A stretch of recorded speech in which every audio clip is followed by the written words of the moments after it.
So I was going to do a video on the paradox of God, but after searching for what seemed like hours for my notes on the subject, I've come up empty-handed. You see, I've kept a separate diary on the God paradox, and over the years I have made multiple notes in that journal. I was working for a man a while ago, and he needed this particular type of journal I had. It was more for like business that I'd been keeping these notes in. So I wanted to help him out on the spot. So I tore out my notes, folded them up, gave him this diary journal thing for his business, and I've misplaced those notes. So with that big explanation out of the way, I'm trusting that it's not time to discuss the paradox of God in depth, and I'm going to tell you a story instead.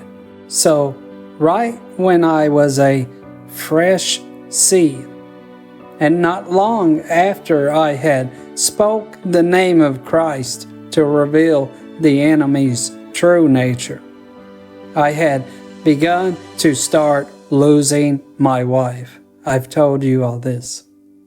I was losing her to the enemy. And I've actually come to learn that most of my attackers of the night had been attached to her the whole time. Without going into a big spew about it, because we all make mistakes.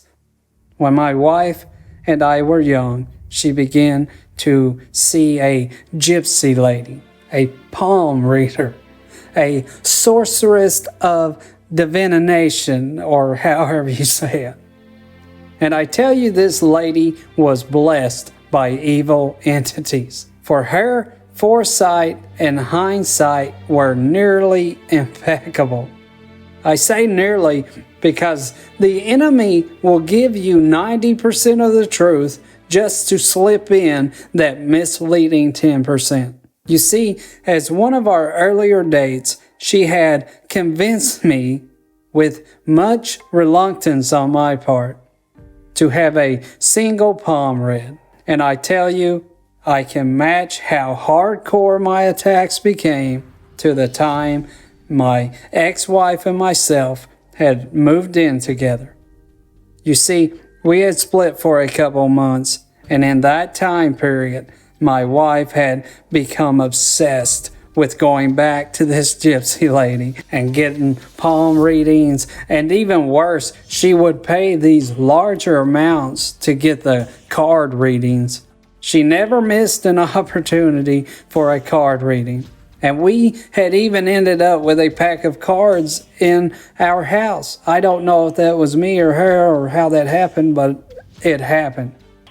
So what I'm trying to say is that the enemy drew a large portion of power from my sleeping wife. So when I was just starting out my Christ obsession, the enemy was doing everything to ruin my life. It was a vendetta type attack because the devil spent 27 years of immense resources and time and just so much focus to bring me from this calling I have today. And God had completely given me over to Satan and his army to have their way with me. I think it speaks volumes to the power of our God. 27 years of overtime and resources from the devil, sending everything he had. And what happens? I speak the name of Christ one time, and the devil's charades and his empire comes crumbling down around me. This is the power of God. This thought is awe-inspiring. I still think about it all the time. I still preach about it all the time. So this particular morning I'm about to speak of happened just months away from me packing my truck and leaving the home and family I had served my entire adult life. Due to the devil's hard workers, I had been forced to night shift. That's a whole nother story. And I had already known this schedule was going to give the devil that idle time he needed to have his way with my family. At this point, my marriage was a lit fuse anyway. Once a partner goes so far and destroys the trust, there's only so much even a man of godly traditions can tolerate to keep his family together. So this morning, I had only been in bed a couple of hours when I was awoken, and our bedroom was lit from the daylight coming in through the windows as my wife and daughter and adopted kids were getting ready to start their day. You see, she never really had that same compassion towards me as I did her. I showed her every bit of courtesy and respect I ever could, but it was almost like she went out of her way to do the opposite with me. So when she was getting ready in the mornings, it was like I might as well not been there. Lights on, walking in and out, making all kinds of noise. It just didn't matter. And I'm mentioning this because people are not naturally like this. They are not naturally bitter and hateful towards people who are loving and kind to them. It's just not natural behavior. And I believe that it's almost always a demonic entity controlling this behavior. I had planned to say a lot more about this and explain this, but I don't like talking about someone in a negative light. It's just something I'm trying. I know it's hard to give testimony about things because I can't speak of the evils people do to me, but I just don't like to speak of people in a negative light. I try to avoid it the best I can. But because the enemy could not use my body at all, many had taken up residence in this woman, not to mention in my home. So I'm awake now, and my wife keeps walking in and out of the room. At first, I'm facing away from her, and I was awoken the first time she came in because a giant set of hands had grabbed me and started choking me.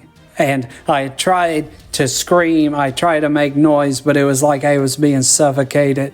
And as soon as my wife crossed the threshold out of the bedroom, this entity released me. So after that first attack and she left the room, I crawl over to the bedside lamp and I turn on the light.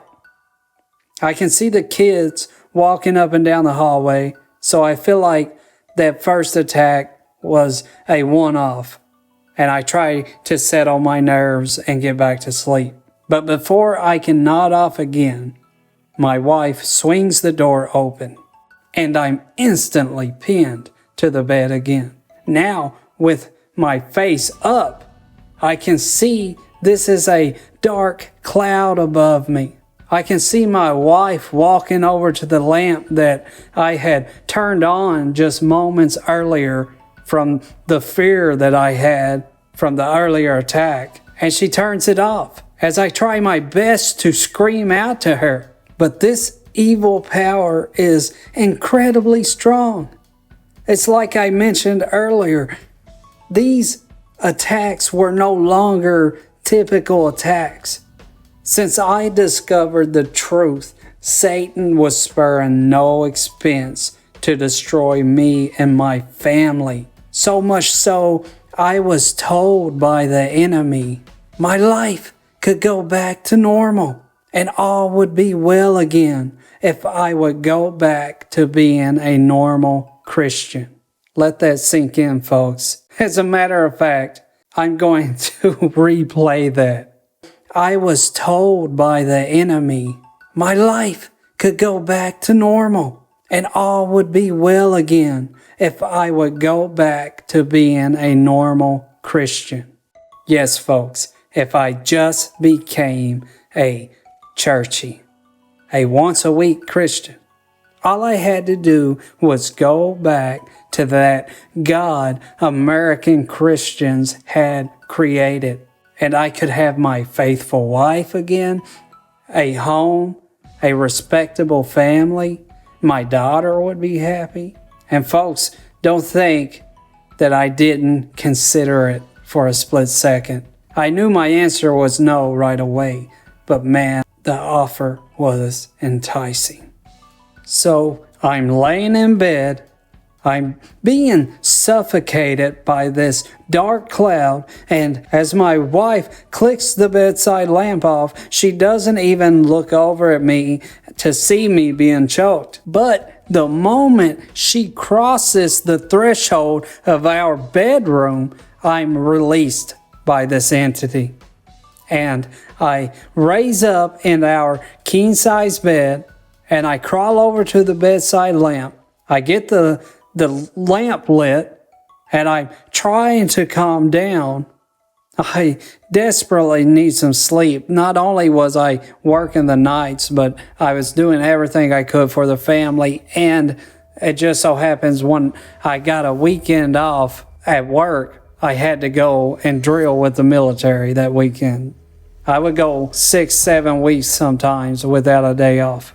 So I was always desperately wanting to get some sleep. But as I get over in my corner of the bed, I'm looking through the cracked doorway. I see my little girl walk up the hall, and I see my wife across the hall putting on her makeup in the bathroom.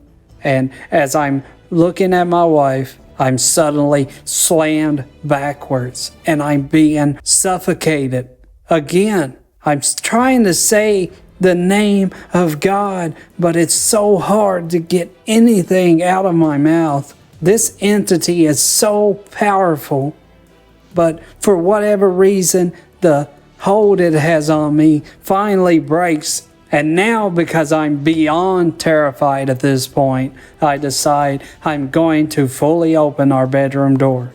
I might not even come back to bed, because at this point, my faith in the name of God has been incredibly shaken, and I just want to be around someone else. I do not want to be alone right now, especially after these multiple attacks. Our bed is against the wall, and I'm in the corner at the head of the bed against the wall, so I begin to crawl down the king-size bed towards the foot of it, because I want to leave this room. That's all I can think right now, is to get out of this room. As I get down to the foot of the bed and I'm putting a leg over to get into the floor, that's when I see it. I see two dark, pointy figures. They're in the floor, and I follow those up. They're just so out of place. They're not shadows. They're not objects. It's so weird. The room's completely lit by sunlight, and the bedside lamp's on, giving extra light. So these two pointy things are just so out of place.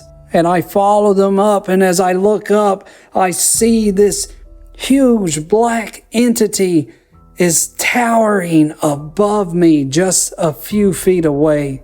It's actually leaning towards me because it's taller than my ceiling. I'm frozen in fear, folks, and I'm going to show some rough sketches, but I can only describe this entity as a scribbled out triangle of some sort. It's made up of thousands of dark lines. It's like scribbles. It has legs and arms, but it's a triangle, folks.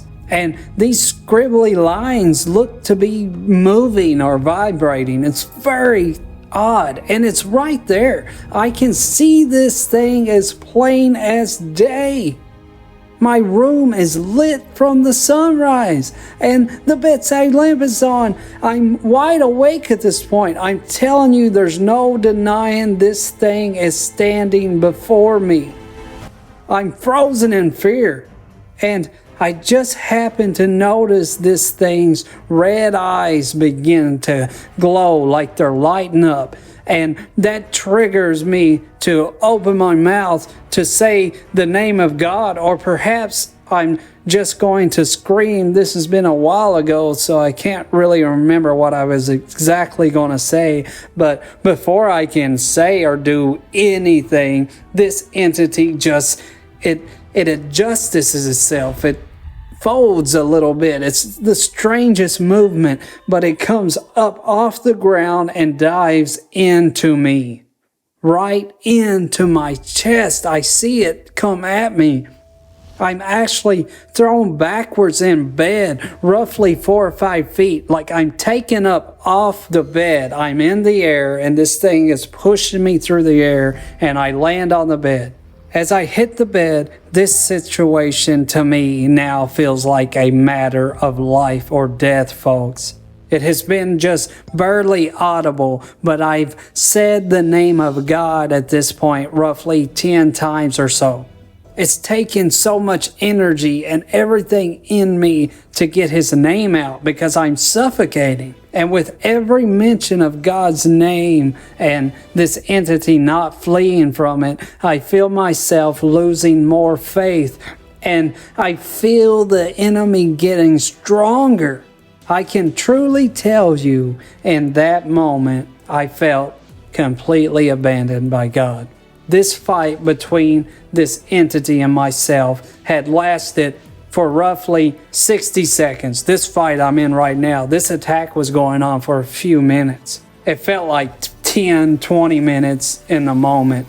And right when I had decided to give up, ladies and gentlemen, because I did, and I had accepted the fact that God had forsaken me, and rightfully so, I thought to myself, I dropped my arms. I gave up the fight. I felt like if I didn't get a breath of air soon, I was going to suffocate. Perhaps I'm about to die, I thought to myself. And in that very moment, my bedroom door swung open. This entity released me, and I fell backward because I had been raised up. I was fighting back. And I raised up quickly once this entity vanished, and I looked over to find my little savior standing there, the most powerful entity I had faced yet. And it was my sweet little girl's presence who had rescued me. Every morning she would come and give me a hug before the bus ran. This was our rule. She had to. She never wanted to wake me up. But it was our rule. You have to come in, wake me up, give me a hug. And this day, I took her hand and I let her walk me out of that room because I knew she had the power to protect me. So I give her a hug and I held her hand and I walked her to wait on the bus that day.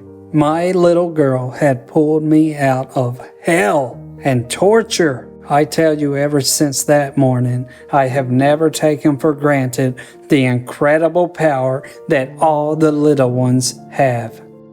And folks, later that weekend, as I laid in bed, I was shown a vision of Christ. His majesty was outside my window, and he was so sad.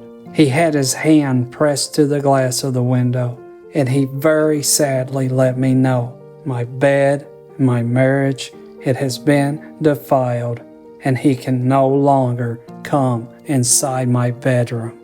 Folks, these attacks were going on 2016, 2017. That's the level of power the enemy had back then. And every day since, the enemy's power has grown stronger, and it grows stronger every day still. We must draw near to Christ. I tell you, if you could see the truth of the world, you probably wouldn't leave your house. If the veil was lifted, it would fill all the hearts of the world with absolute terror. Because these entities that I talk about seeing, I know, I believe I believe with everything in me that everyone you see who is not a genuine lover of Christ, those people are going about their day with demons lashed on to their shoulders. They whisper things in their ears. They manipulate their minds. They make them feel greed and lust and hateful and bitter. These evils you hear about and you see people committing, most of the time it's not them. It's not the individual. Most of the time, these individuals committing these heinous acts, or these individuals that are completely clueless and reprobate, it's because they are under demonic control and they're under that black mirror hypnosis. I know this all sounds crazy. I know how crazy I sound. I sound like one of those loonies in the Hollywood films. But guess what? That's why they set those people up to look like loonies, because they want them to look like loonies out here in the real world. But mark my words, folks, the truth is stranger than any fiction. Let's pray every day that God's will is in our lives. So you see, we don't know what will make us happy. I want you to think about that. What would make you happy? And I want you to have an even deeper thought on that. Once you got that thing, would you really be happy? Like we just don't know what would make us happy. It is best to lay that at the feet of God. Only our God truly knows our heart and knows what will make us happy.